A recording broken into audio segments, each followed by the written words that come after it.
Episode 53 of the Boomtank Business Show. In this Fast Take episode, I share two quick stories. One is in the quasi-leadership category. I read to you the story of the most successful pirate of all time, Hsi Kai, a warrior queen. She commanded more than 50,000 men and women and more than 1,000 ships. For 3 years, she ruled the South Sea of China. Her pirate navy was larger than that of most world powers. She retired wealthy and lived a long life. The second story is one of repurposing, a good one for your business. I share the story of the Eiffel Tower and its redemption. This is an episode I recorded and released this past Sunday to my Facebook friends as a Sunday check-in. Now it is this podcast episode. Let's get started. Copyright 2017, Boomtank Media, LLC, fully enforced.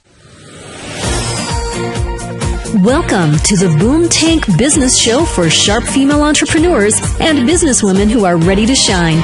A show about more freedom, more income, less worries, and cutting-edge information for you to create and grow your business.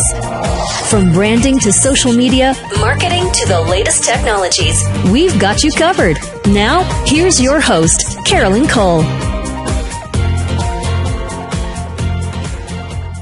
Welcome to the Boomtank Business Show for sharp female entrepreneurs and cool guys who support them. This is a show about building your business and your personal development. Why personal development? Because your personal growth is the biggest key to your business success. I'm your show host, Carolyn Cole, founder and business owner of Boomtank.com. I was a Fortune 100 and Fortune 200 company senior trial attorney. Now I make the case on behalf of your business dreams as an online public speaking PR expert. I help entrepreneurs go pro now with their professional talks, live streams, podcast interviews, and other online appearances. I also do inner game coaching and am a business strategist. Go pro now to differentiate yourself and your business as pro in the crowded online business space. Contact me for expert professional help or to book me as your next business or motivational speaker. Carolyn at Boomtank.com. Remember, visibility is the lifeblood of your business. Get seen, get heard now. Boomtank.com. Hi everyone, it's Carolyn with a Sunday check-in for my Facebook friends wherever you are in the world today. I hope you are doing very well. It is a colder December morning here on the eastern seaboard of the USA. Current temperature 35 degrees. We had snow, 3-inch accumulation, and it is now a bright sunny day near the Atlantic Ocean where I live. For all those impacted by the fires in Southern California, our prayers are with you.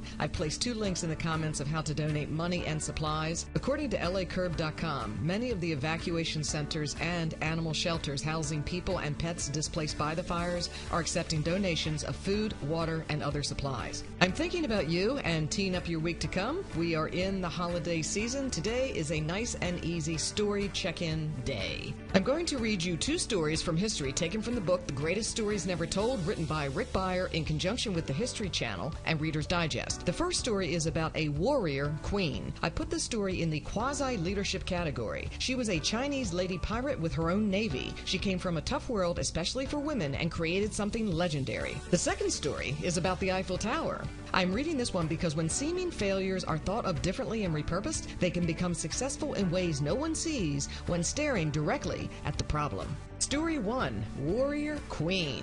This Chinese lady pirate's navy became a world power. The most successful pirate of all time was a woman. She commanded more men and ships than any other pirate in history. Best of all, from her point of view, she retired undefeated, kept all of her plunder, and was allowed to live peacefully into old age. The name of this remarkable woman was Hsi Kai. Plucked from the Canton brothel by the notorious pirate Qin Yi, she rapidly became more than just another concubine. Stunningly beautiful, she was a wily negotiator and an organizational genius. In return for her hand in marriage, she demanded and got a 50% share of her husband's wealth. Upon his death in 1807, she took complete control of the fleet. For 3 years, Hsi Kai commanded more than 50,000 men and women and more than 1,000 ships. Hers was a pirate navy larger than that of most world powers. She ruled much of the South China Sea with an iron hand, terrorizing shipping, attacking seaside villages, and defeating every naval force sent to intercept her. By 1810, Britain, Portugal, and China were so fed up, they assembled a combined force to attack Hsi Kai. To avoid the massive loss of life such an assault would entail, the Emperor of China offered amnesty. If there's anything of a woman's heart in you, you will someday want peace and offspring. Could it be now? She wasn't interested in children, but she knew a good deal when she saw one. Under terms she personally negotiated with the Governor General of Canton. She and 17,000 of her men gave up their ships and weapons, but were allowed to keep their stolen treasures. She lived another 30 years and died wealthy. Nobody ever got the better daughter of Hsi Kai. Story number 2, the Eiffel Tower. A reviled structure safe from certain destruction becomes a beloved landmark. It is hard to imagine Paris without its most famous landmark, the Eiffel Tower. But when it was being constructed, there were many who thought it would be the ruin of the great city. The famous tower was built for the Paris Centennial Exhibition in 1889. It was scheduled to stand for only 20 years, but for critics, that was 20 years too long. Construction was barely underway when a committee of 50 writers and artists launched a public campaign against what they called the useless and monstrous Eiffel Tower. They bemoaned its barbarous mass, overwhelming and humiliating all our monuments. Other critics referred to the tower as a lamppost stuck in the belly of Paris and a giant, ungainly skeleton. The tower proved wildly popular among visitors, but many Parisians continued to regard it with a jaundiced eye. Its opponents kept up a drumbeat of criticism, and the government was determined that when the 20 years told the tower was coming down, nothing could save it. That is, until radio was invented, which proved to be the tower's salvation. The 1,000-foot structure turned out to be an excellent radio tower that could receive messages from far, far away. In 1907, the French government decided the tower could not come down. It was too valuable as an antenna. Function followed form this time around and saved a Paris monument from certain destruction. From this story, take a new broad look at what is not currently working, and instead of abandoning it, is there a way to repurpose it? That is a wrap on this Sunday morning. Happy holidays to you and yours, and blessings too. Have a great Sunday and a great week. As always, make your days count and your dreams come true. Thank you for tuning in to the Daily Boomtank Business Show. Go to boomtank.com and get our exclusive tips and ideas to help you achieve success.